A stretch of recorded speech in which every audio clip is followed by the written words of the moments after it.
was to create massive problems, not least foreign wars and stretching them militarily, but also to create massive financial problems towards the end of the Bush administration, which is exactly what they did. And then there's a massive problem, there's great fear and anxiety, and then they bring in the used car salesman with the big smile and the dark eyes and very good at reading teleprompters called Barack Obama. And you know, there were people, I got a lot of stick when I started talking about Obama and his background a few months ago, because, you know, it was like criticizing Jesus at the time. Not quite so much now, mind. People I thought knew better actually believed that this man could come out of nowhere and, as a genuine man taking the country in a different direction for good for the people, would somehow attract the biggest funding of any presidential candidate in American history. And most of it came from Wall Street. Now, I ask this, do turkeys really vote for Christmas if they are aware that that's what they're doing? No. They funded him because he is just a front man for them.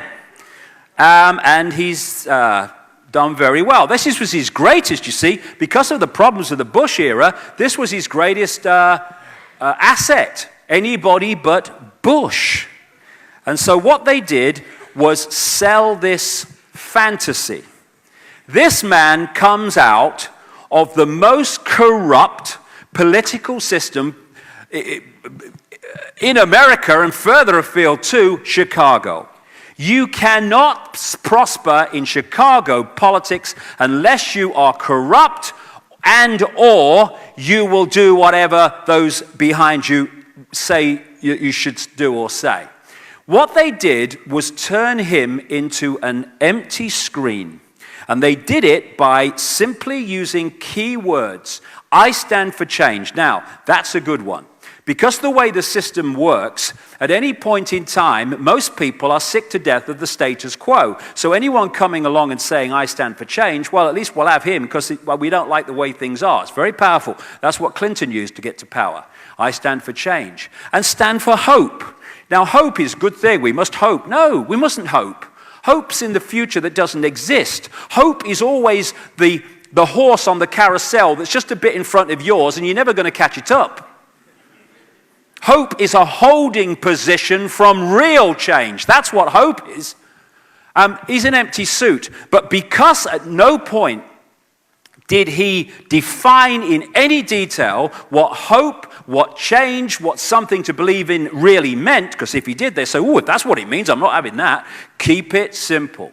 And what they did brilliantly was to create a blank screen on which the American people, or vast numbers of them, projected what hope, something to believe in, and change meant to them.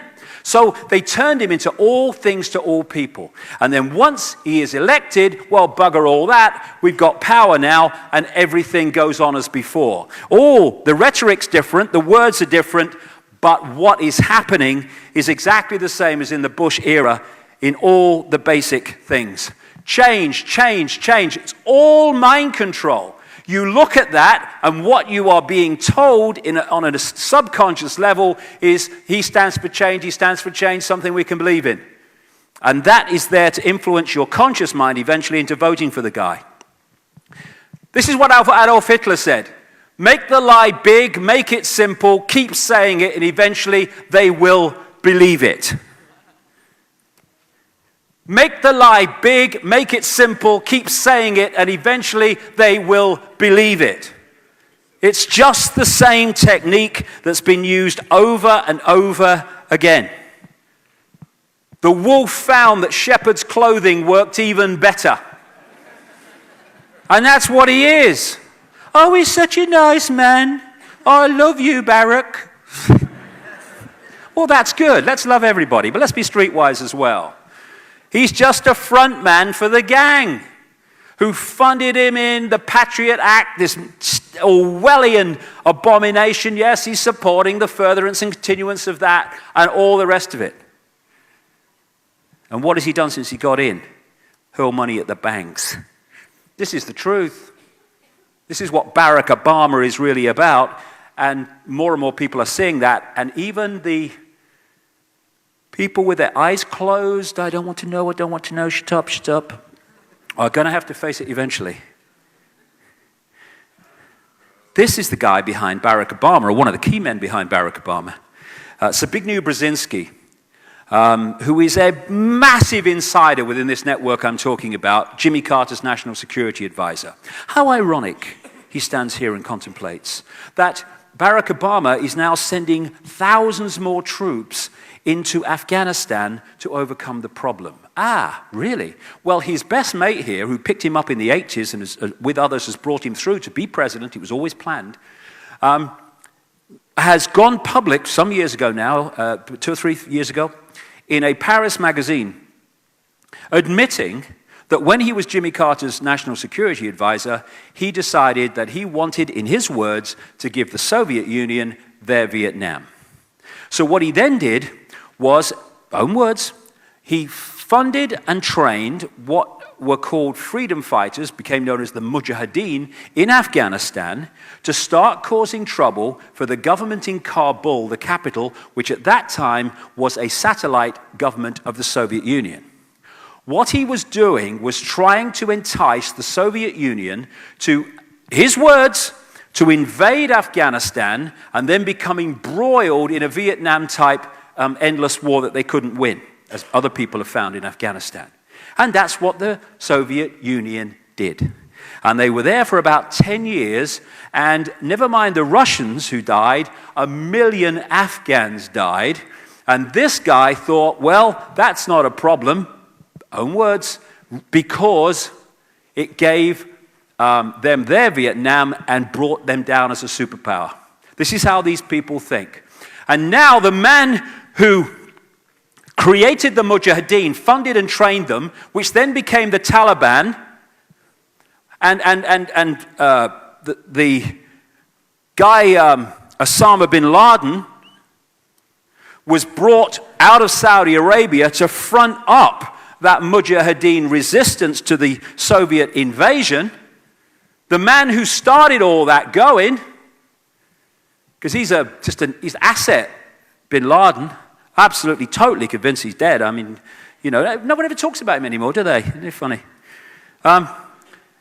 Brzezinski, the man who started it all, is the guy, or one of the key guys behind Obama, who's now saying we've got to put thousands of troops into Afghanistan to stop the Taliban. Have a word with your mate. And Brzezinski talks about this area. He's been talking about this area for a long time. He calls it Eurasia.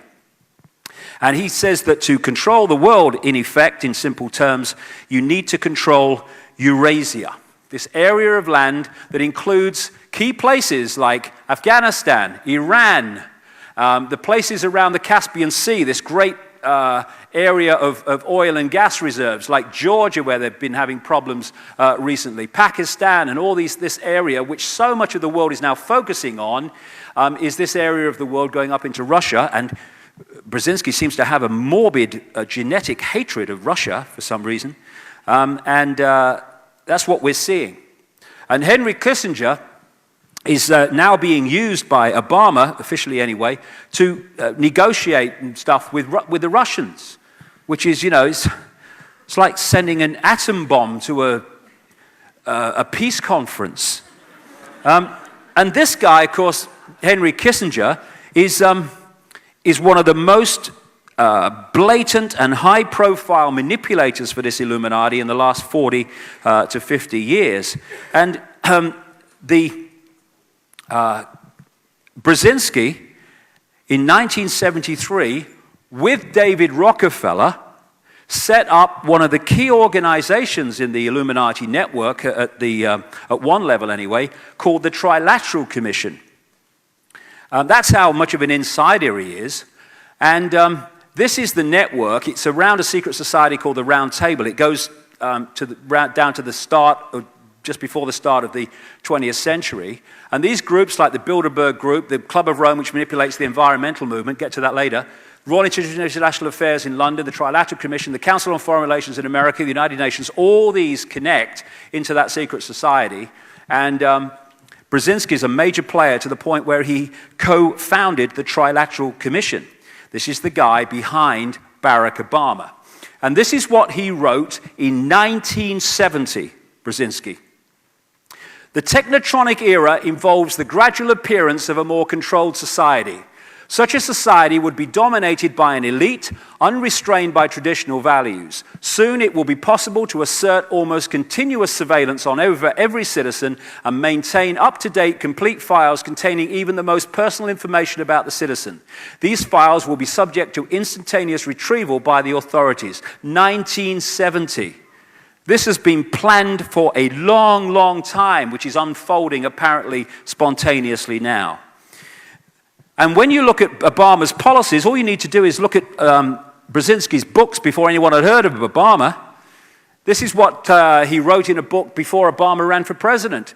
Needed social reassessment can be encouraged by deliberate civic education that stresses the notion of service to a higher cause than oneself. As some have occasionally urged, a major step in that direction would be the adoption of an obligatory period of national service for every young adult, perhaps involving a variety of congressionally approved domestic or foreign good works. Barack Obama. Policy.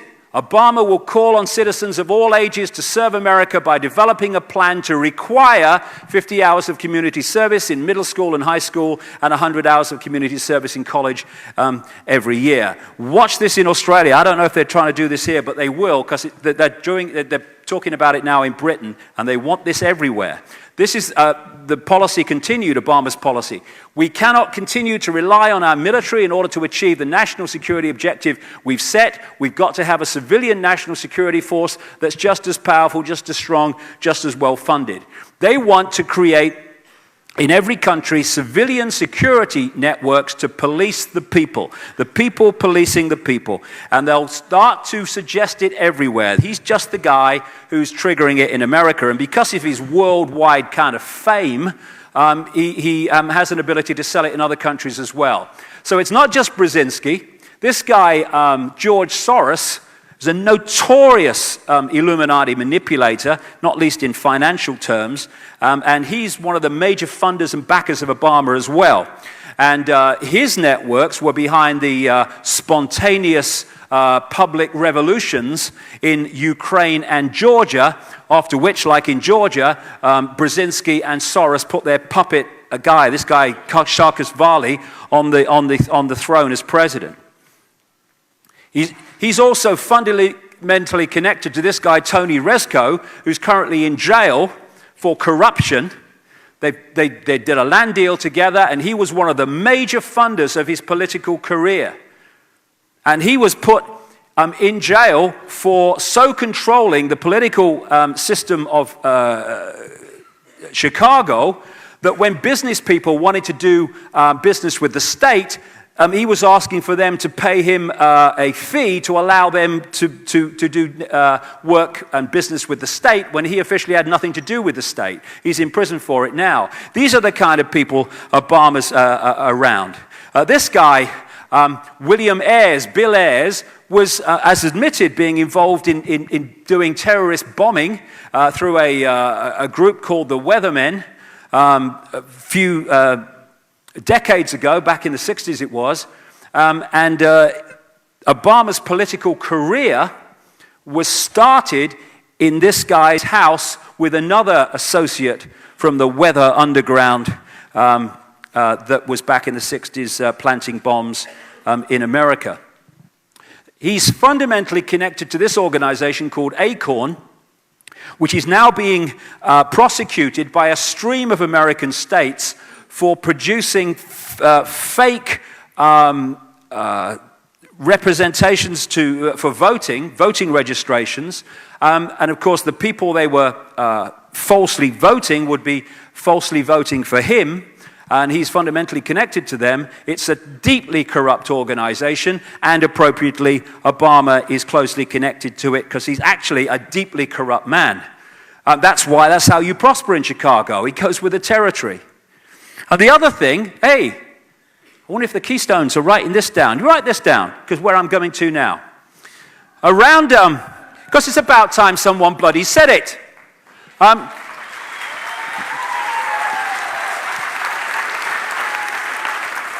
There is a political system, I'm not talking about Jewish people, it's not the same thing. There is a political system orchestrated, created, and controlled to this day by the Rothschilds called Zionism. It is a tyrannical system which has no mercy on anyone that gets in its way. The Obama administration and around Obama is awash with people who are of the Zionist persuasion. His chief of staff at the White House is Rahm Emanuel, who has served in the Israeli army. He's an American. What's going on? And his father was involved in a notorious terrorist group called Irgun, which, along with other terrorist groups, bombed Israel into existence in 1948. I don't think there is going to be fair play on American policy in the Middle East. I don't feel it. And I would emphasize this because this is never publicized.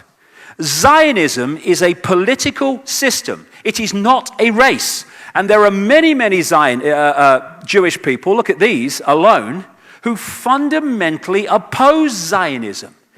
You know, it's like saying the Liberal Party in Australia is the American people. All right, it's a bit more than that, but it's along the same line. It is the Australian people.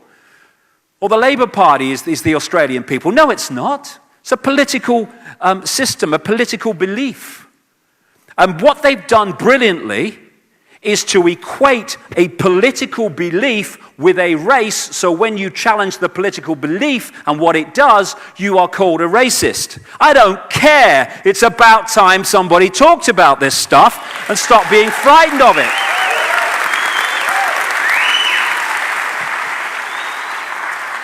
And if people realized Zionism is the creation of the Rothschild family, who are a major, major Illuminati family, along with many others, and interact with very closely in many ways with the Rockefellers. It was the Rothschilds who spent millions, £6 million back in the 50s to build the Knesset, the Israeli parliament. It was the Rothschilds who built the Supreme Court in Jerusalem with all its massive Illuminati symbolism, which is well shown on the internet. This is a fiefdom of the Rothschilds, and Zionism has caused more mayhem and strife for Jewish people as anybody else. Why is there no peace in Israel? Because for Jewish people as well as Palestinians, because Zionism doesn't want it. That's why.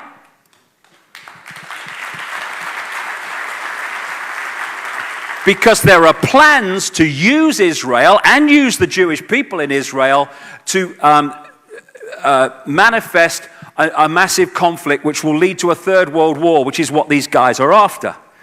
And Rahm Emanuel is the man who pulls the strings of Barack Obama, along with this guy, another Zionist, called David Icke. He was the guy that ran the whole of, masterminded the whole of the election campaign, both against Hillary Clinton and against John McCain. And it's Axelrod that is responsible for the words that appear on the teleprompter screens that Barack Obama reads. And he reads them so robot-like in terms of not having a thought in his head, that last week, maybe 10 days ago, he thanked himself for inviting everybody to a reception because someone else's speech was on the teleprompter instead of his by mistake. It was the Irish Prime Minister was there on St. Patrick's Day. Yeah, people are starting to call him the teleprompter president. It's so bloody obvious. That's why he never looks ahead. It's right, left, because that's where the screens are. Hello, Barack, over here. Sorry, I'm reading. And this is why you're getting the policy of Obama saying Palestinian refugees belong to their own state and do not have a literal right to return to Israel. He's talking about the people who fled, 800,000 of them, at the time of the bombing Israel into existence in 1948, and have never allowed to come back to their own land. People forget about this. White phosphorus, pepper bombing, the most crowded piece of land on the planet, the Gaza Strip. We don't target civilians. We just bomb where they live. Unbelievable. We're just protecting ourselves. No, it's a slaughter. And now I'm hearing, there's a lot of anti-Israeli sentiment. Do you know something? I have a way around that. Stop slaughtering innocent people from the sky, okay? End of story. And it will go away. And this is important. This is important for what's planned to come. We now have a situation in Israel where the extreme of the extreme has taken the reins of power. Benjamin Netanyahu, he's talked about, these are his words summarized, he wants a violent reoccupation of Gaza to liquidate its elected government.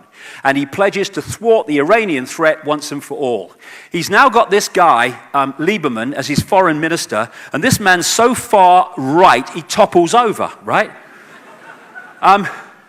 And he's got Barak as the defense minister in this new government, and he was defense minister that oversaw the pepper bombing of the Gaza Strip. And this is Martin van Creveld. He's a well-known historian in Israel, and this is what he said publicly. We possess several hundred atomic warheads and rockets and can launch them at targets in all directions, perhaps even at Rome. Most European capitals are targets for our Air Force. We have the capability to take the world down with us, and I can assure you that that will happen before Israel goes under. They have a policy of not saying if they've got nuclear weapons or they haven't. They just don't talk about it. And a guy called Mordecai Vanunu, a wonderful Israeli man, went to jail for, I think it was 18 years, for exposing the fact publicly that they did have nuclear weapons. And now we've got this thing, Iran's going to have nuclear weapons. What? The idea, and we're seeing it almost complete now, from the start was to drive out the Palestinian people, not be at one with them, not share power with them, not share the land with them. The green bits are Palestinian land over the period of time up to the year 2000, and it's gone on since then. As illegal settlements are put in Palestinian land, and one of the people that lives in an illegal settlement is Lieberman. As an Australian newspaper said this week, he must be the only foreign minister in the world who doesn't actually live within the borders of his own country.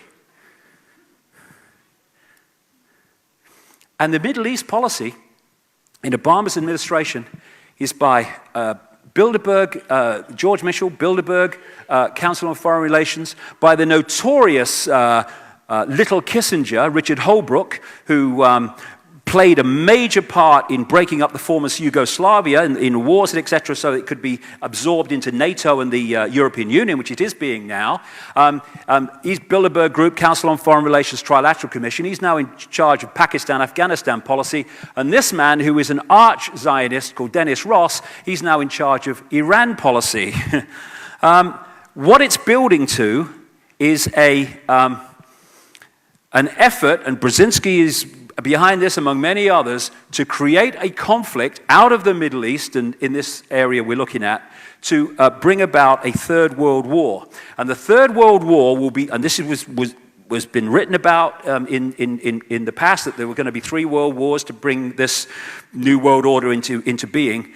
A war that would finish off the superpowers and bring the whole world under the control of a world government, which will then dictate to every country. And the personnel are in place. We're hearing, he's a good guy because he's closing Guantanamo. Well, he's going to close it in a year.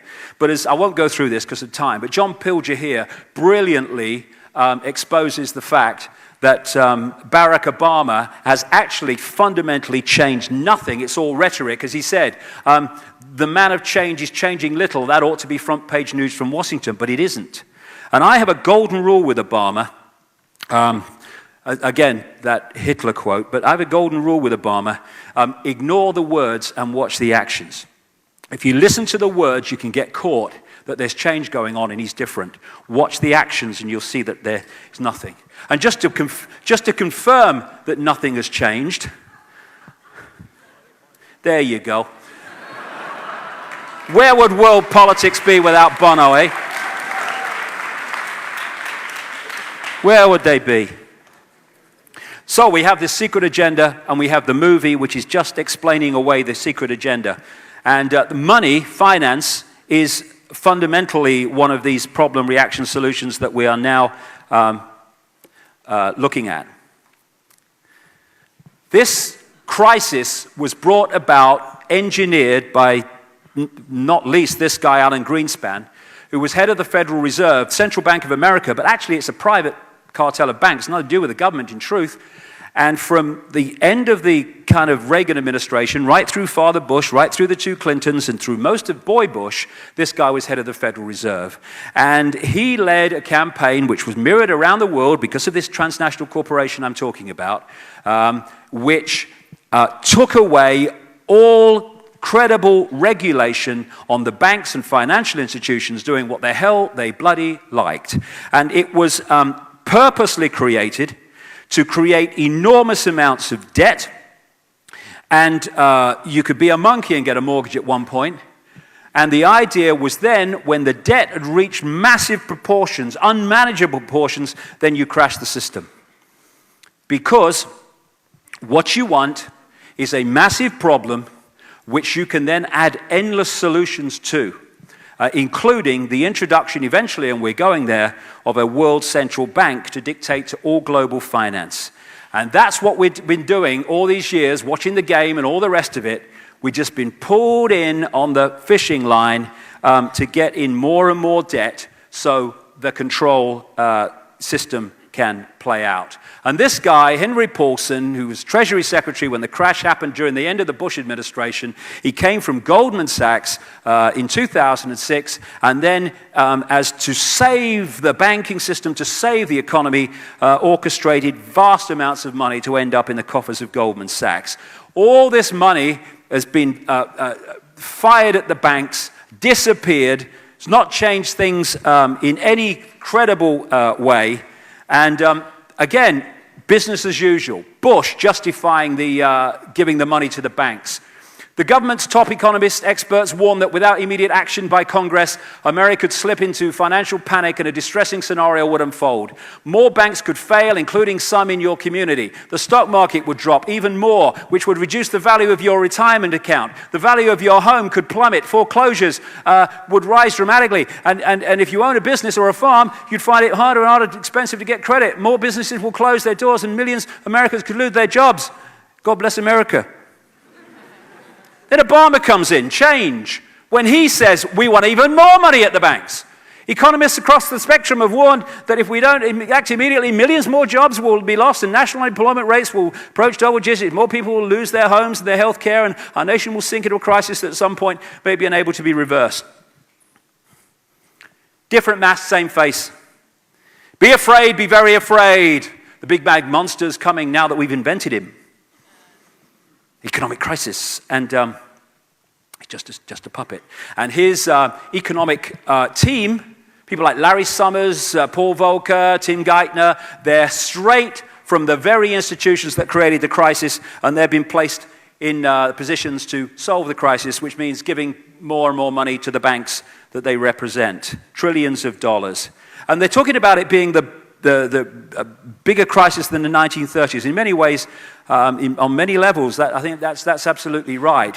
What they want, and I've been saying this since November now, what they want, and we're two-thirds there, don't want to be the bringer of bad news, but, let's face it, was to crash the economy first of all and create a massive problem.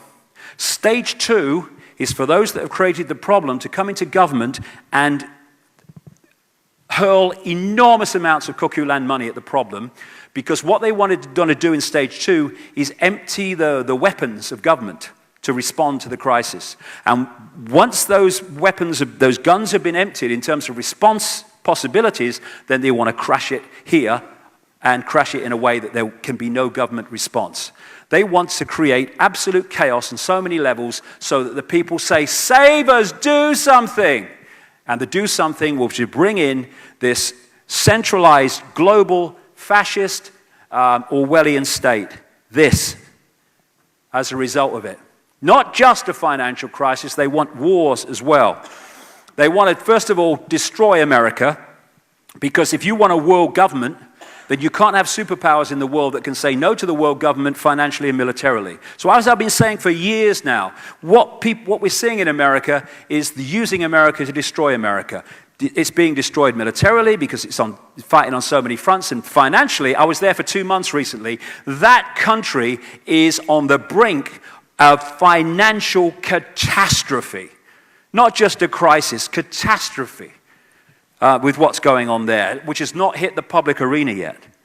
And the other thing they want in problem, reaction, solution is people to riot and be violent in response to what's going on, because then they've got a problem that they can offer the solution to, which is increases in the police state to meet the problem of violent reaction of the public to the problems they've created, and also to justify putting people into these concentration camps, you can only call them, holding centers they're called, which exist all over the world, particularly in America, under an organization called FEMA, Federal Emergency Management Agency. Again, people around the conspiracy research world have been talking about this now for 10 years, and it's coming to pass. And I don't believe in violence. I will not be violent. I will not be violent. I don't care what the situation is. I do want to be violent. I'm not going to add my energy to that crap.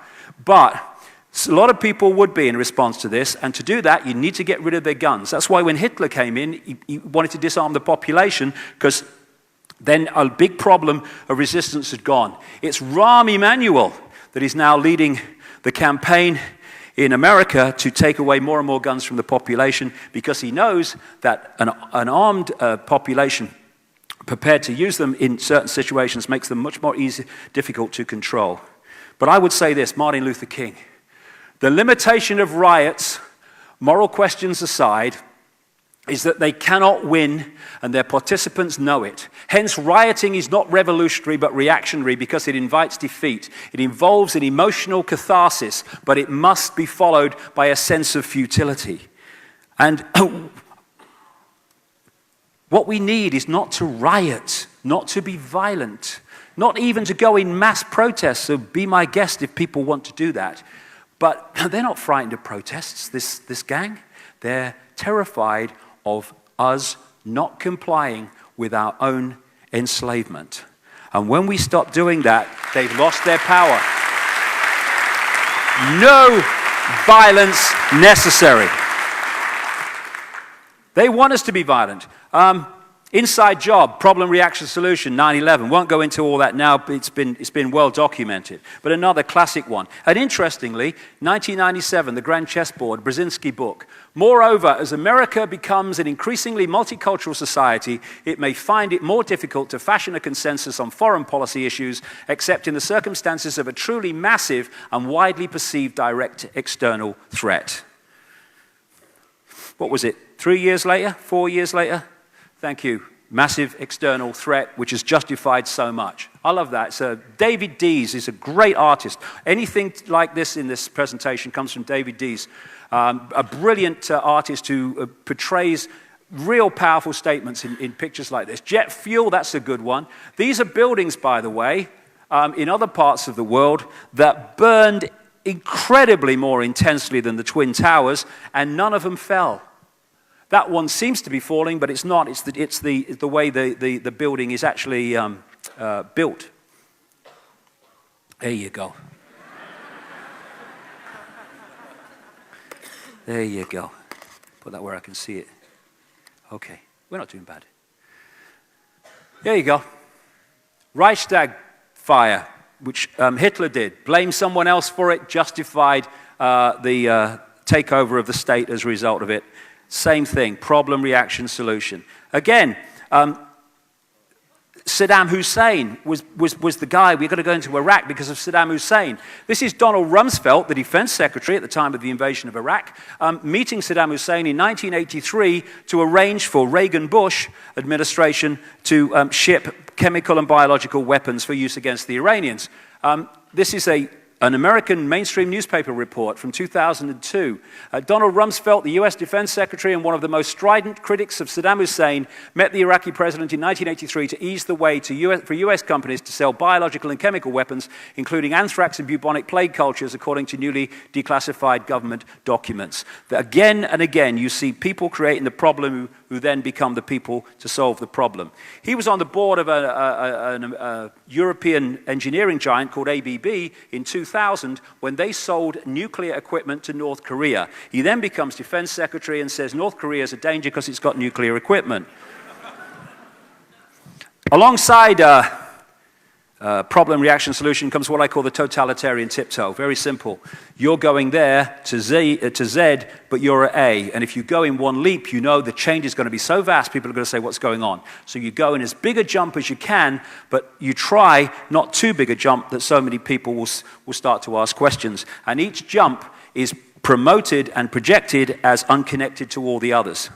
That's how the European Union, a centralized dictatorship now, was totalitarian tiptoed out of a free trade area. 75% of laws in Britain now originate in the European Union. And the European Union pass a law, a British Parliament or any other European Parliament pass a law, doesn't matter, that one takes precedent. They want the same in America with the North American Union, which Obama is going to be pushing. Fascism, you really think it would be this obvious. The stepping stone approach is what's got us this far, where so many stepping stones have now been made that it is becoming obvious to anyone with a mind. I'll quickly go through this because there's so much to get through, but it's like I say, I wish I had hours. The other coordinate is to understand that they want people to be a believer. They want people to believe in something, because once you have a belief system that is rigid, then you become less of a problem. They want religious belief systems, political belief systems, racial belief systems, self-identity belief systems, anything that puts you in a prison of the mind, because you'll then filter through this process of the way the neurons fire in the brain, you will filter reality through the belief system. Religions. In the end, religions are invariably, the major religions are worshipping the same force. It's not explained like that, but that's what goes on. Again, out of Atlantis and Lemuria and then those civilizations that followed, the worshipping of the moon goddess and the sun god, the worshipping of the moon and the sun, was prevalent. And it manifested in various religions, not least from this part of the world, which, if you think about it, is the religion factory. Christianity, Islam, Judaism, Hinduism, all came out of this part of the world, these major religions. And when you strip them down, they are invariably sun and moon worshipping religions. So in Babylon, they worshipped the Queen Semiramis, the sun goddess, Nimrod, known as Baal or Bel, the sun god, and Tammuz, who was the son, the virgin-born son of the moon goddess and the sun god. Tammuz later became known as Jesus in the Christian stories. And when this Babylonian trinity was taken to Rome, as the bloodlines moved to Rome and founded the Christian church, they changed the names, but basically the same religion remained. This is a depiction of the moon goddess and the sun god, the star, the sun there, which is an original depiction from Ur in what is now Iraq, Sumer, Babylon, from 2000 BC. And this is the international symbol of Islam to this day. When you get deeper into it, these are all different masks, again, on the same face of the moon and sun religions. This is Mormonism. In America, again, the sun and moon symbolism is all over their symbols in Salt Lake City, etc. So when you see Mother Mary and Jesus, what you're looking at is a depiction of Queen Semiramis, the goddess of Babylon, and Nimrod stroke Tammuz, because they said that Nimrod when he died, became the sun god Baal and impregnated Semiramis with the rays of the sun. That's where the virgin birth comes from. And she gave birth to the reincarnation of Nimrod, which became known as Tammuz. And that's why in Christianity they talk about Father and Son being one, because that comes from the Babylonian symbolism of that. That's where Isis, the virgin mother of Egypt, and Horus, the sun in Egypt, comes from. It's the same recurring themes. And all across the world, the mother, the virgin mother, and the baby religions follow. And they all come from the same source. And because they project it in a different way, people think that they're different religions, but they're the same basic religion. Consciousness, I mean, this is the point I would stress. Consciousness doesn't do religion. Mind does religion. And this is an ancient depiction of Queen Semiramis, the goddess of Babylon, and I think I've seen her somewhere else before. The Statue of Liberty, a mirror depiction of Queen Semiramis, was given to New York by French Freemasons in Paris who knew exactly what it represented, the goddess of Babylon. And there you go, and there's the mirror image of the Statue of Liberty on an island in the River Seine in Paris to this day. The goddess of the French Republic, same thing. The goddess Freedom on the top of the Capitol building, same thing. The goddess Columbia, the goddess of the District of Columbia, same thing. In the Vatican, because, of course, the Roman Church is the Church of Babylon relocated, and they use different names for the same stories, they depicted Semiramis in Babylon as a dove, and, of course, Nimrod was the sun, and this is, you see in the Vatican, the dove and the sun, that's Semiramis and Nimrod, same thing. So Nimrod was the sun god, and you see him all over the place as well. The symbol of Nimrod in Babylon was the flame or the lighted torch. And that's why the Statue of Liberty is holding a lighted torch, the torch of Nimrod, and he's actually standing, when you see from above, on a depiction of the sun. And that, you see, the way they manipulate reality and sense of reality, Americans, understandably, look to the Statue of Liberty as a symbol of their freedom when it's a symbol of their enslavement. Same thing, holding Nimrod. And this is an exact and massive depiction of the flame held by the Statue of Liberty, and that's on top of the Pont d'Alma Tunnel, and that's now where people take their tributes to Princess Diana, who died underneath it. Another way that Nimrod was depicted was as Dagon, the fish god. This is an original depiction from thousands of years ago, and that's just a kind of, obviously, a knocked up symbol of it. And that's why we have this. Dagon, the fish god, the mitre, it's all the same symbolism of symbolizing Nimrod. The obelisks you find all over the place. The biggest obelisk in the world is the Washington Memorial opposite the White House. That's the penis of Nimrod Osiris, going back to that symbolism of the Credo necklace too. Nimrod aircraft, all the same things.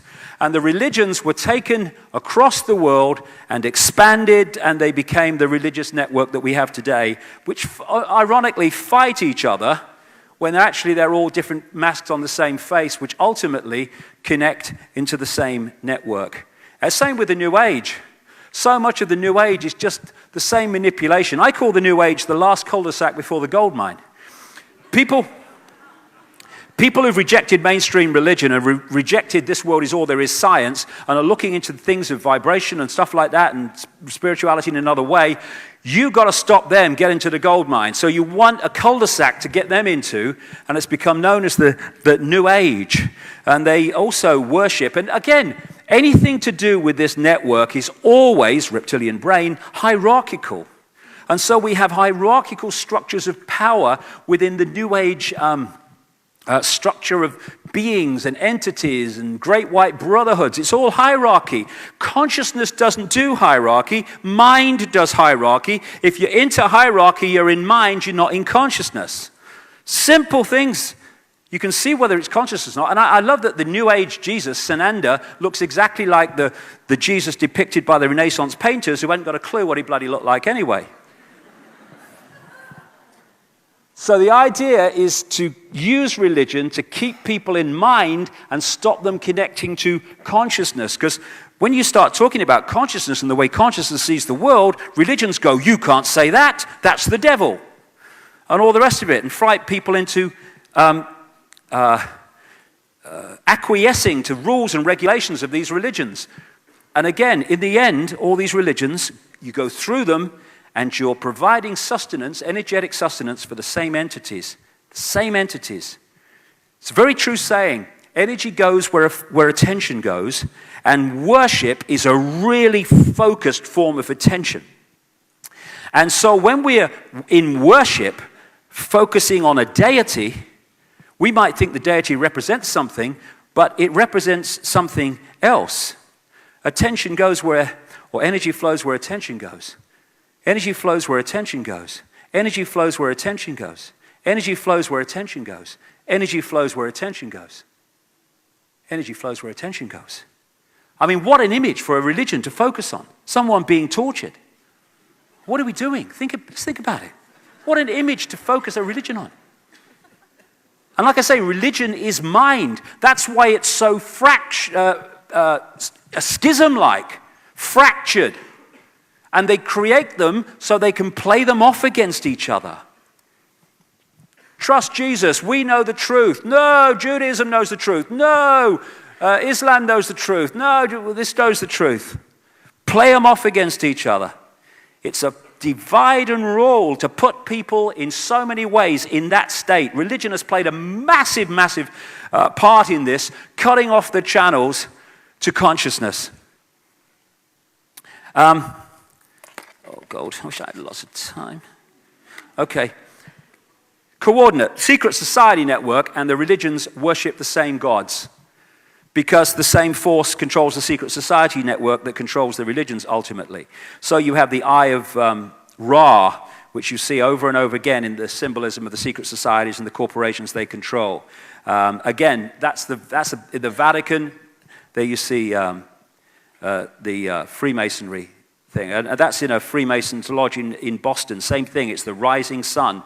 This is the supreme headquarters of the 33rd degree in Washington, D.C., just down from the White House. And again, the rising sun symbol of the Illuminati and the secret society network. And that's why above the Downing Street door, you have that symbol, which is the symbol of the rising sun. We control Downing Street. That's the sun chair of George Washington, the first president of the United States, a high Freemason, and again, the same symbolism. And that's what you get on NBC News. That's the symbolism of that.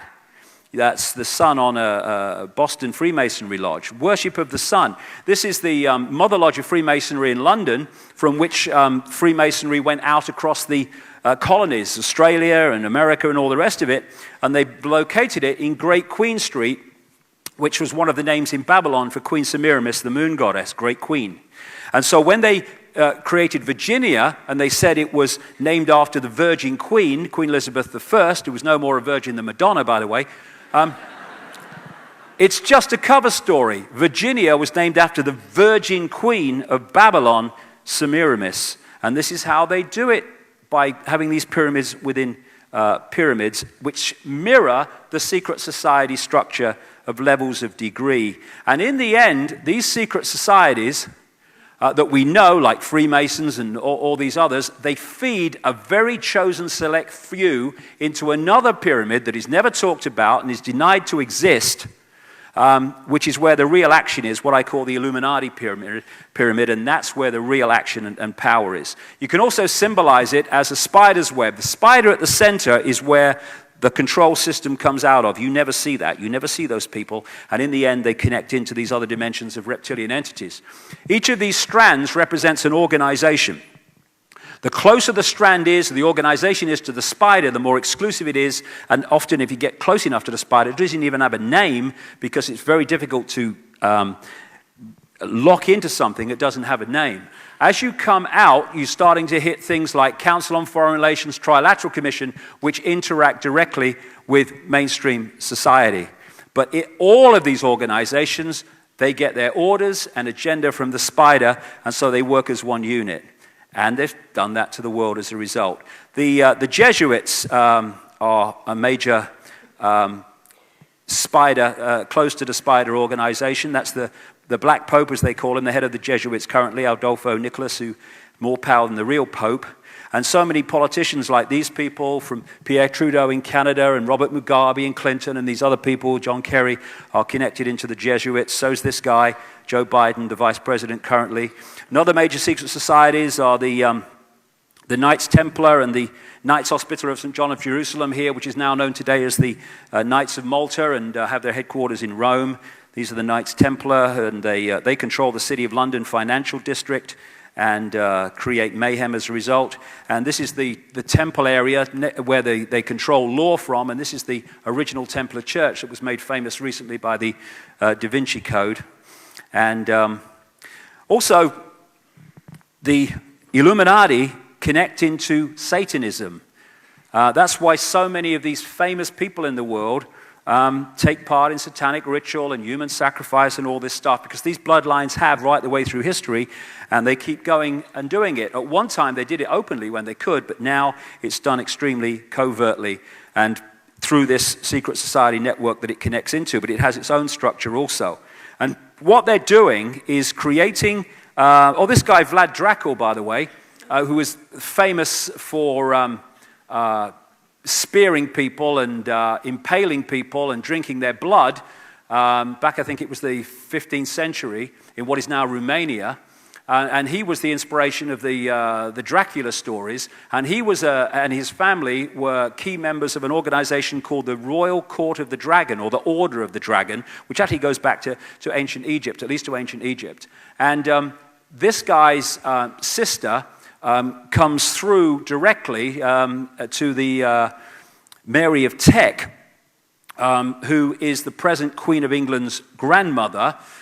She is a direct descendant of Vlad Dracul's sister, and I'm not surprised.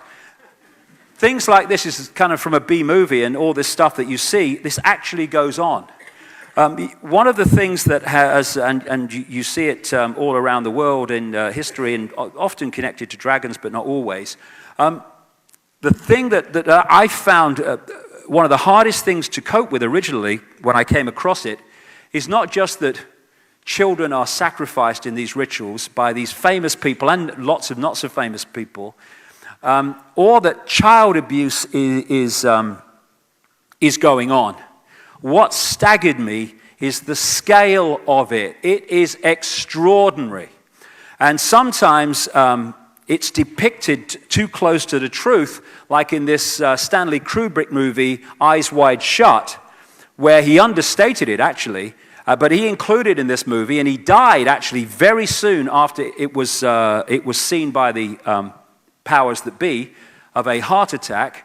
And I know from someone who's writing a biography of Stanley Kubrick in America that 15 minutes of it were removed after he died. So what did that say?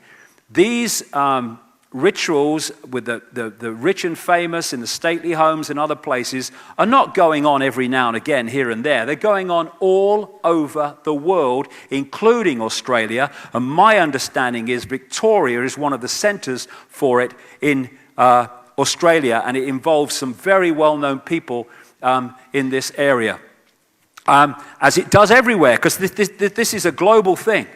And one of the things they're doing in these rituals, and I've talked to people who've taken part in them, often against their will, what they're doing is they're creating an energy bridge between the entities, the reptilian entities and other entities that operate just outside visible light. The rituals are there to create an energetic bridge which allows them to enter this dimension and be seen and to be interacted with. And one of the ways is that symbol you see in Satanism, which is the pentagram with a circle around it, and other symbols, because we see them as symbols, but they have an effect on the energy field. If you could see it on an energetic level, you would see something very different that symbol is, geometrical symbol is creating, and it's through these symbols that they bring them through energetically into this dimension and interact with them. And the hierarchy of Satanism, hierarchy of Illuminati, is based on the power of the demonic entities, as people call them, that you allow to take over your body. This is where the whole thing comes from of selling your soul to the devil. You get the power and the prestige within this world up to a point, but you give yourself over to these demonic entities before you get that power. And then after you pass through, you become controlled by these entities when you leave the body.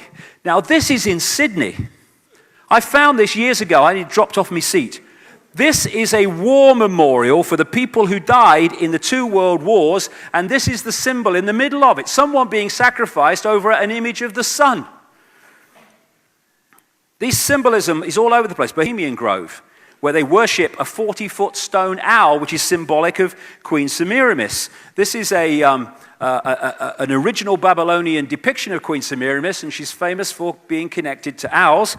And there you have an owl on the street plan around the Capitol building in Washington. And if you look at another level of it, it's standing in the street plan on a pyramid. And this is symbolic of Queen Semiramis, with the Capitol building, American politics in its belly. And like I say, this is a global thing. This is Canberra, with the Capitol building at the top, the Parliament building at the top.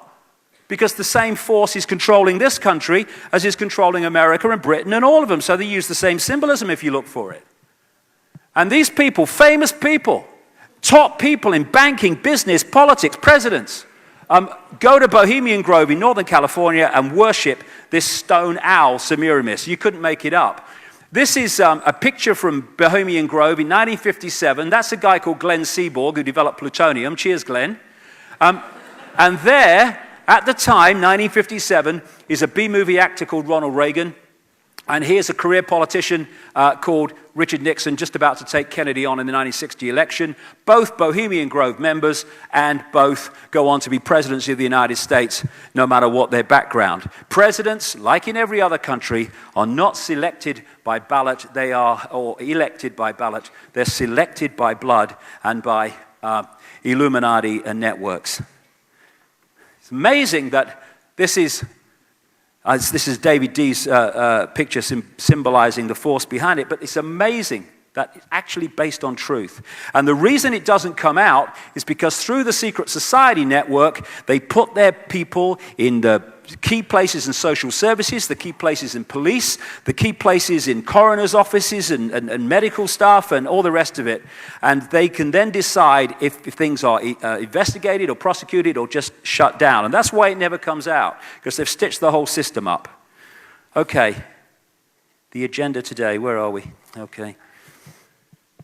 The agenda today, this is where we're going. They want a global, centrally controlled fascist dictatorship, that network and structure I've just been talking about. And they want a microchip population connected to a global computer. And the microchip is designed not just as electronic tagging, but to get access to the biological computer system to externally manipulate the way we think and our emotional state as well as physical state. And if we think that the robotic people are from the past, like the Nazis, well, this is China waiting for work in the morning.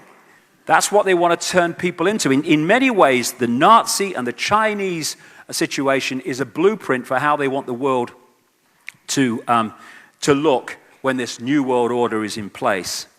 Pyramids of manipulation, this is how they do it, and through all that and secret agenda. They want a super state agenda. I talked about that. European Union's the first one. And the European Union, Europe itself is named after Europa, and Europa is another word name for Queen Semiramis. And around the goddess, whether it's the Egyptian goddess or the Christian goddess that comes from Semiramis, are 12 stars symbolically going back thousands of years. And that's where the 12 stars of the European Union come from. They're the 12 stars of the moon goddess of Babylon.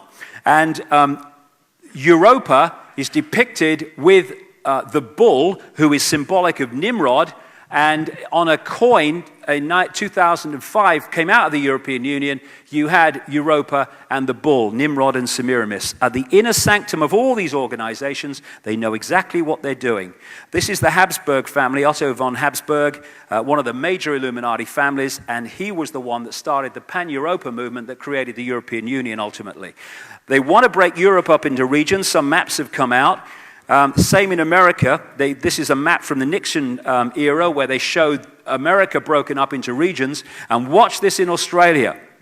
What the idea is to sell it to people as devolving power, like to the states or the regions or groups of states, devolving power, giving power to the people. The real reason is to break up the nation state so that there's no unified response to the edifice of power above, the superstates that they want.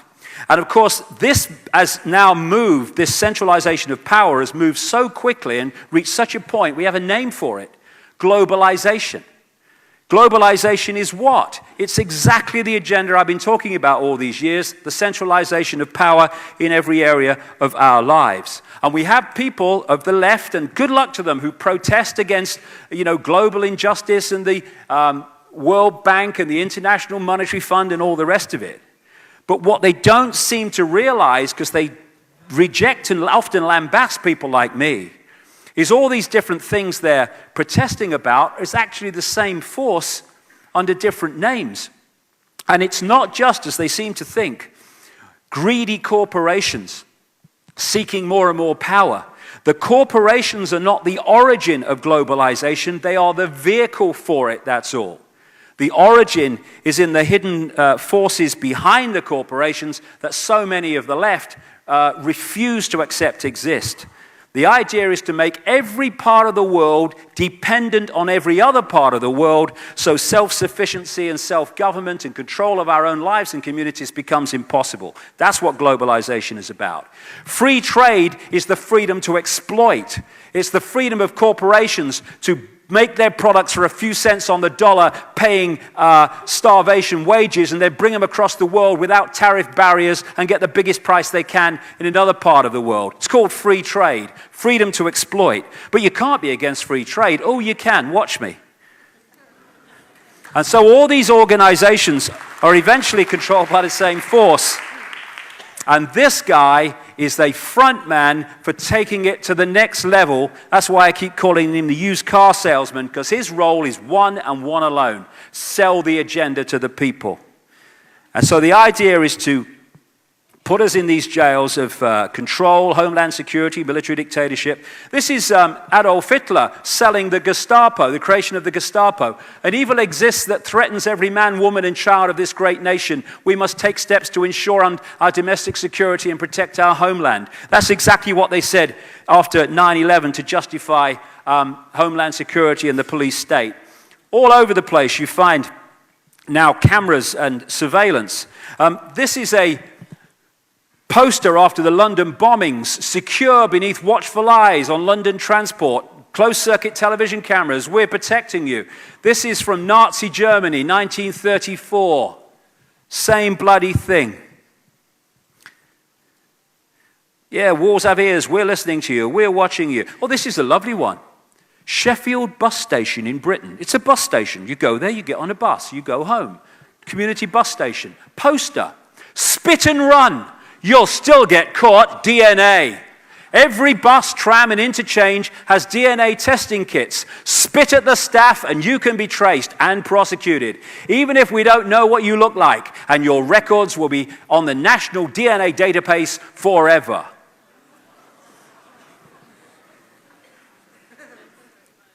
And so in every country we're now seeing, because it's a movement, we're seeing the difference between the military and the police becoming less and less obvious. People being asked to spy on their neighbors and their friends. Hey, this guy Icke is in Melbourne, and he's inciting people to discord. You've got to get around here fast.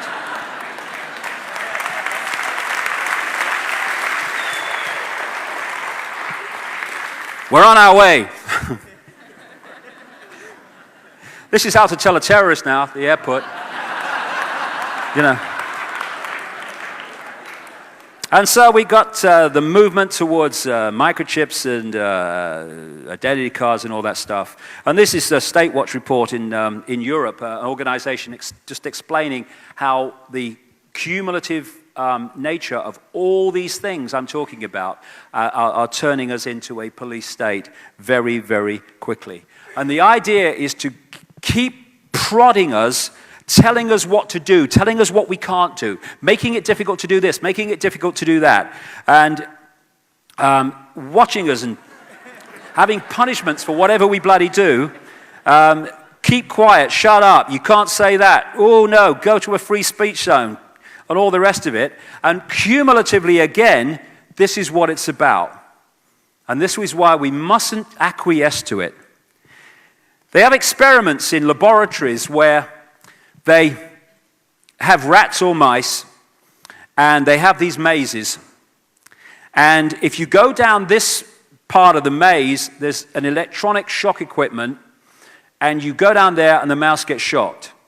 After a few times, it's been shocked so often, you can take the equipment away so it can freely go without actually any shock. It will not go down there because its mind has been, through punishment, through hassle and pain, has been programmed not to go down there, only to go down this channel or that channel. And what's happening is that we are now all over the world being bombarded with so much instruction, so many orders, so many can't do's, so many punishments for the ridiculously small things, that they're basically prodding us so that we go into a state of acquiescence and subordination and just follow unquestioningly the diktats of authority. That's what it's about. It's about programming us through all these consequences that are now emerging by the day at ridiculous levels of detail in our lives.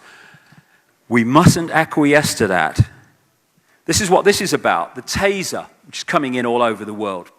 And 55,000 volts of electricity, which has killed a significant number of people around the world. And I saw a newspaper headline when these first came out in America, and it was written by this journalist who'd seen it happen, and the headline was, "Anything you say, officer, just don't use that thing on me." That's what they're here for. People say, oh, it's bad for the taser, people are dying. No, it's good for the taser, people are dying. Because when you've seen people dying from a taser, someone pulls a taser out with a uniform on, you're going to do whatever he says. That's the idea. It's the laboratory mouse, the laboratory rat. Political correctness is another thing. Not only are we physically being given consequences for everything we now, I don't, but many people do. They are thinking what they say before they say it. They're not even having the freedom and the relaxation to say what they think in case they say something that's politically incorrect. And people say, oh no, you can't say people are crippled. You have to say they're digitally challenged. Well, I've got rheumatoid arthritis in my hands, and I can hardly use them for anything but driving and pressing buttons on a computer. I don't mind if someone says I've got a crippled hand. I have no problem with that, because it bloody well is, okay? I mean, what's the problem? But it's all about, and again, the text language is the same. If you think on the level of mind, we think with words. When you have a thought, you're thinking in words. The more over the generations you can remove and reduce the number of words that we use, you eventually do not even have the words to construct a thought with any detail. It's all blandness. And this is what Orwell talked about with his old speak and new speak, where the authorities in 1984 wanted to replace more and more of the old words that you could express yourself in detail with and replace them with newspeak, which were bland and had no real meaning. And if you get to that stage, and that's where they're heading, this text speak, you are, and all this stuff, we're not even going to have the language not far from now, as the generations move on, that can actually have the words to articulate a thought of any detail except a bland one. That's the idea. It's all a mind game. Well, I love this one. This is a politically correct sign. Caution, this sign has sharp edges. Do not touch the edges of this sign. And it says at the bottom, also, the bridge is out ahead. So, this is what we're looking at. Yeah, whose word in your head? Programming the computer. They want the microchip to program the computer. That's why they're pushing this around the world. Microchip your children so you know where they are. Put your medical records on a microchip. But the idea of the microchip, like I say, is to access the body computer and manipulate it from within. But The media is fundamentally a part of the mind control also, that's whose world is in your head all the time as they manipulate our reality. And it's the same with like the media, as I say, and the way that they do this. Now, computer access. They're trying to access the computer in many, many different ways. And when you kind of realize how the computer works, you start to realize why they're doing what they're doing.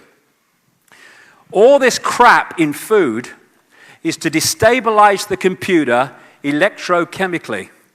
The body computer on one level is an electrochemical entity, organism, and it has need to have a certain chemical and electrical balance to function mentally, emotionally, and physically in its optimum state.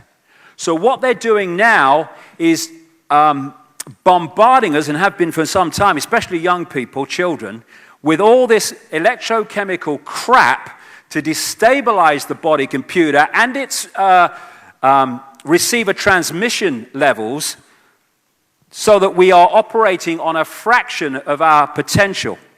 Same with the drugs that they're throwing at people, not least the children. So many of these people, these kids that go crazy with guns, almost all of them in the end turn out to be drugged up with this stuff. Aspartame, the sugar substitute, is a brain suppressant and rewirer, which was brought onto the market as head of Searle Pharmaceuticals by this guy, Donald Rumsfeld, who keeps coming up in many guises, who sold out for a fortune to Monsanto, who now own aspartame. Fluoride, that lady Anna Bligh up in Queensland is putting fluoride in the Queensland water.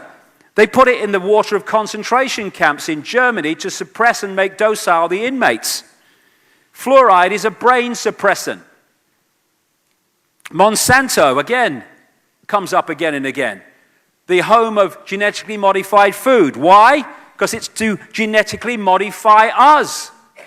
Genetically modified food affects human DNA. And I'll give you an example of just how detailed this is, because what it comes down to on so many levels is there is a level of knowledge here about how everything works, and then there's a level of knowledge that the public are allowed to have. I'll tell you a story I came across only last week. We have a treatment for cancer called chemotherapy, which is equivalent for most people to assisted suicide. Stone Age medicine. What chemotherapy does, as we are at the cutting edge of knowledge, is kills cells. That's what it does. It kills cells. It doesn't kill cancer cells only, it kills all cells. And the question is, do we kill enough healthy cells to kill the patient before we've killed the cancer cells to rid of the cancer? So what they're doing now is, some people anyway, they're trying to find drugs or a biomarker that will put into cancer cells which will only track the drug and the healthy cells won't. What it turns out, actually, this guy, Professor Dan Burke, and in Britain, as established, is that cancer cells already have a biomarker and have always had a biomarker, and he's called it CYP1B1. It is an enzyme that only appears in cancer cells and not healthy cells. What he then did was get with another man, Professor Potter at Leicester University, who came up with a substance found in many fruit and vegetables, which is called salvestrols. That's what they call it. And they found this. The CYP1B1 enzyme, only in cancer cells, interacts with salvestrols that we get from fruit and vegetables and turns it into a cancer-killing agent. So we have had a natural cancer response system. As long as we eat fruit and vegetables in rich numbers with these salvestrols in them, when we get a cancer cell, the CYP1B1 enzyme within the cancer cell, but not in the healthy one, creates a chemical reaction with the salvestrols and kills the cancer cell and doesn't harm normal cells. You get salvestrols in those fruit and vegetables that are subject to fungal attack, because the salvestrols are what the fruit and vegetables produce to deal with a fungus attack. And the reason salvestrols work against cancer, because we're going to find out, and it's going to be established eventually, cancer is actually a form of fungal attack on the body. Now, this is where I'm going. In the 1950s, they introduced chemical farming. From the 1950s, we have had an epidemic of cancer in the Western world.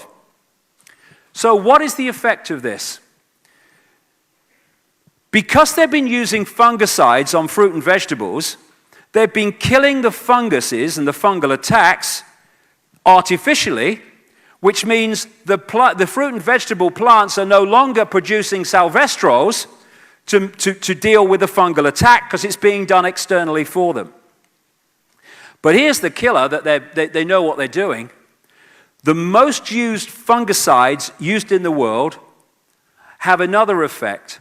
They neutralize the effect of CYP1B1, the enzyme in cancer cells.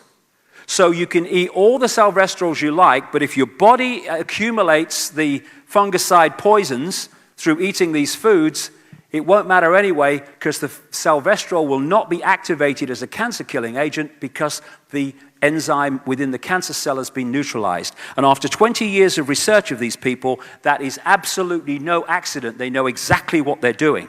And that's why in America now, this bill is going through to make it virtually impossible for people to produce organic food in America when this bill goes through. Because if you eat organic fruit and vegetables of this type, then they are rich in salvestrols because they're still producing them to fight off fungal attack because there's no fungicide getting in the way. Vaccines. 25 vaccines by the age of 2. An emerging, growing immune system gets attacked with that shite in that period of time, and we think that children are going to grow into adults with immune systems that are as effective as they could be. You're having a bloody laugh. And these things that vaccines were supposed to get rid of were in free fall before the vaccines came in. Another scam.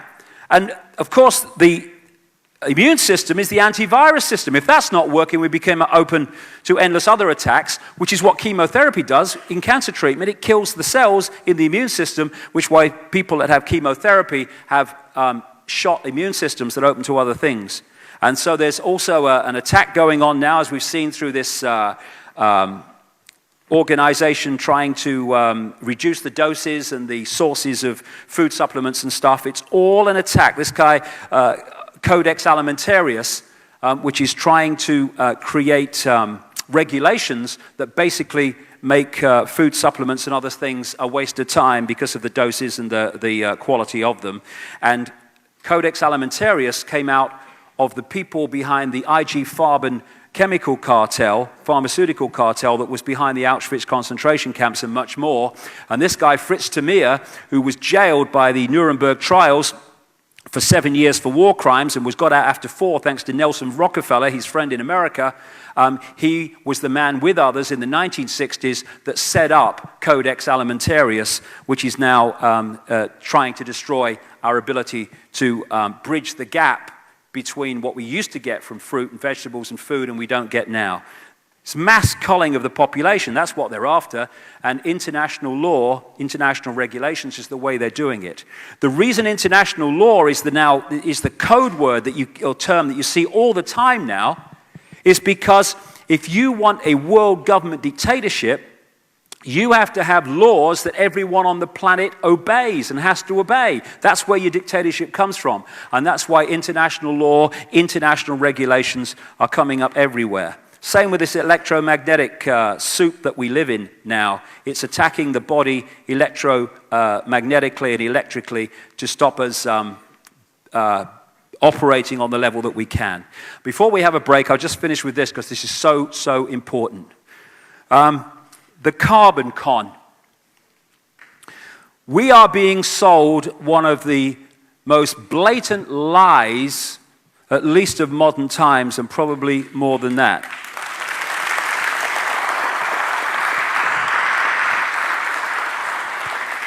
In this network, you'll see the Club of Rome, started in 1968. The Club of Rome is there within the network to manipulate the environmental movement to advance this agenda of global centralization. This is the founder of the Club of Rome, Giulio Pecci, quoted in one of its own publications in 1991. In searching for a new enemy to unite us, we came up with the idea that pollution, the threat of global warming, water shortages, famine and the like would fit the bill. And that is what they have done. The greenhouse effect. Oh, it doesn't let heat out, so the planet warms, and it's the greenhouse gases, and it's carbon dioxide. Carbon dioxide has become the enemy, the villain. Without carbon dioxide, first of all, in the greenhouse effect, the planet would be too cold for any life, and nothing would bloody grow without carbon dioxide, and we've turned it into the great bloody evil. And the amount of carbon dioxide in the atmosphere in relationship to other greenhouse gases is fractional, and the amount produced by human technology is a tiny, tiny fraction of that fraction. The idea that it's changing the climate of the planet is insane. Talking of which, I've learned many things in the last 20 years, and I've learned this. If Al Gore's involved, it's a scam. End of story.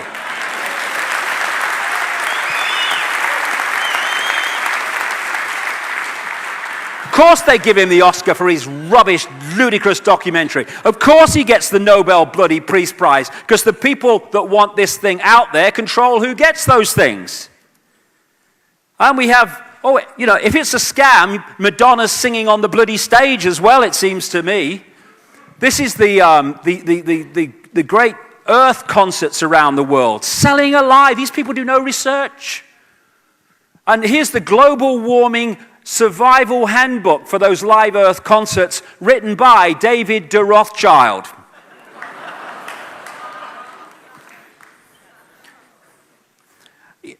Computers have a common kind of theme all over the world. Shite in, shite out. That's what computer models are, right? If you put rubbish data in, you're going to get ridiculous data out, and that's what these climate models are. And the idea is to scam us into a state of survival and a state of giving our power away, more and more taxation, more and more international law to dictate to us what we can and cannot do on the basis of saving the planet. New world order to save the Earth. The Earth don't need saving.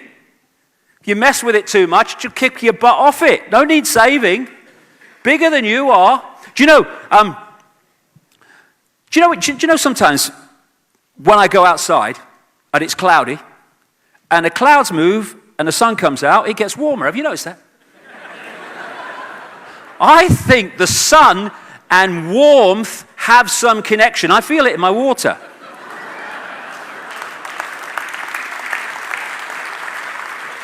The sun sends out sunspots in cycles, a lot and then less, and now virtually none in the recent end of the cycle. And some of them are as big as Jupiter, and most are bigger than the Earth. They're massive. And they shoot out this solar radiation that comes to the Earth, and it's warm and it's less warm depending on the cycles of the sun. They're just incredible, and they do it in cycles, like I say. And the more sunspots that are produced, the more solar radiation stands back in amazement, the warmer that cycle is. And as it goes down into the lower part of the cycle, the temperature starts to fall. That's what has been happening throughout history, and that's what's happening now. Now, there may be other things going on in the sun. I think there probably are at the time as well, but they have nothing to do with what comes out of your exhaust pipe. In the period, because temperatures have been falling year on year now, as one scientist said, how many years has temperature got to fall before we realize there's no global warming? It's a scam. They're not interested in the truth. But when it was the temperatures were going up a little bit, it was pointed out quite rightly that temperatures were going up on other planets and moons of the solar system as well. I mean, what was causing that? Turbocharged handcarts, maybe. And when David de Rothschild appeared from his handbook on the Alex Jones show, he was asked about this, and he said, "My friend, it's because he was asked about Saturn and Mars and warming as well, and he said, because, my friend, those planets are closer to the sun. Huh? That's what you're dealing with. So, if you go back 1,000 years, 800 years, we went through what was called the medieval warm period, when temperatures were significantly higher than they are today, okay? So there's the turbocharged handcarts that were causing them. Those 4x4 bloody handcarts, what were they doing?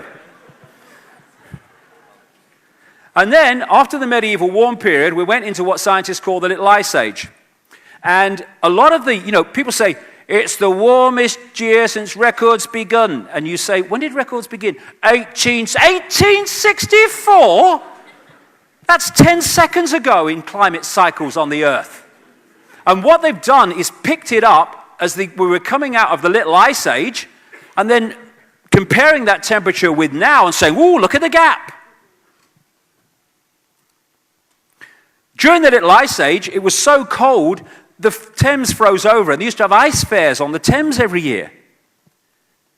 And here we go. This is from the Little Ice Age up to what? After the 1950s. The green line is sunspot activity. The red line is Earth temperature. As Al Gore would say in his documentary, I think there's some connection. Then we pick it up from 1860 up to the present day, and again, the green is sunspot activity, and the red is Earth temperature. Now, if you look at it, from 1940 to about 1975, temperatures were falling to such an extent that the BBC was doing documentaries on the dangers of a coming ice age. And after the 1940s, sunspot activity dropped in relation to that, and then started picking up, and so did Earth temperature. Like I say, I think there's some connection. This is a guy who is not a representative of oil companies or anything like that. He's a guy called Peter Taylor, who was represented as an advocate of Greenpeace. He's a green environmentalist. I watched his presentation a few months ago in England. This is what he said. Behind the scenes, there's major disagreement among scientists. I know that. Parallel to carbon dioxide rising, the solar field has increased by over 200% since 1900, and this is not factored into computer models. Global temperature is not rising as predicted. In fact, it fell by a whopping 0.6 degrees over the last 12 months, as much as it had gained in the previous 50 years. Many of the apparently random fluctuations in past temperature, like when the Vikings grew crops in Greenland, correlate with variations in the solar electric field. Between 1983 and 2001, cloud cover, according to the International Satellite Cloud Climatology Project, fell by 4%, more than enough to heat oceans and account for global warming. A spate of recent science shows that temperature oscillations are timed by solar cycles, that the jet stream is affected by the solar wind, and that past high and low points in the solar cycle correlate with past temperature swings. It's the bloody sun.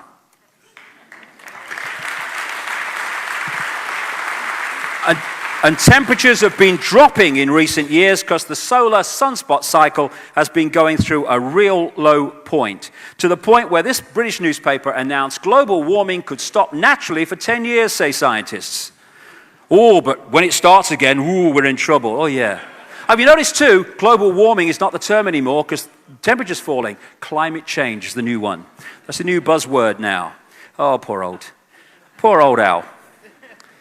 This guy, James Hansen, who's a close associate of Al Gore from NASA, he has been exposed for making up temperature changes to make them seem higher than they are by changing the months around to make 1 month seem to be really warm when it shouldn't be, when it was taken from a month which was just a normal temperature. And this is what one of his colleagues says, like he's a close associate of Al Gore, one of his colleagues at NASA. Hansen was never muzzled, even though he violated NASA's official agency position on climate forecasting, i.e. we didn't know enough to forecast climate change or mankind's effect on it. Hansen thus embarrassed NASA by coming out with his claims of global warming in 1988 in his testimony before Congress. Nothing happened because he was supposed to do that. And this guy from NASA, John Theon, also goes on about Gore. Gore faces a much different scientific climate in 2009 than the one he faced in 2006 when his film An Inconvenient Truth was released. According to satellite data, the Earth has cooled since Gore's film was released. Antarctic sea ice extent has grown to record levels. Sea level rise has slowed. Ocean temperatures have failed to warm, and more scientists have publicly declared their dissent from man-made climate fears as peer-reviewed studies continue to counter warming fears. This very week, this world expert in sea level rise has said, despite fluctuations down as well as up, the sea is not rising. It hasn't risen in 50 years. And quite apart from examining the hard evidence, the elementary laws of physics, latent heat needed to melt ice, tells us that the apocalypse conjured up by Al Gore and company couldn't possibly come about. And this is interesting too. He said this, the same man. When asked to act as an expert reviewer on the International Panel of Climate Change's last two reports, he was astonished to find that not one of their 22 contributing authors on sea levels was a sea level specialist, not one. Yet the results of all this deliberate ignorance, absolutely, and reliance on rigged computer models have become the most powerful single driver of the entire warmist hysteria. And we're still getting this a few weeks ago as a publicity stunt going down the River Thames. That sums it up for me. There you go. That's what it's all about. Bullshit. And what has Obama done? What are governments all around the world doing? They are appointing people who are global warming fanatics to head their science, their environment, and their energy policy. It's all a scam, and there's confirmation of it, okay?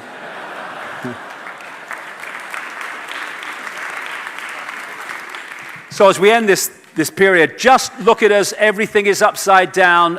Doctors destroy health, lawyers destroy justice, universities destroy knowledge, governments destroy freedom, the major media destroy information, and religions destroy spirituality. Why? Because that is what they are meant to do. And it's not just people sitting in dark suits around a table. They're still at the play-out level of it. It's not even there or in the shadows with the advisors. And in the end, it's not even there. It's in this schism which we are, I believe, in the process of seeing, in the words that I was given when I was in that other state of consciousness, that there is a correction underway which is going to bring an end to the schism, and therefore will bring an end to all that it manifests down into this reality. And I'm absolutely certain that's the case. And while things look terribly, terribly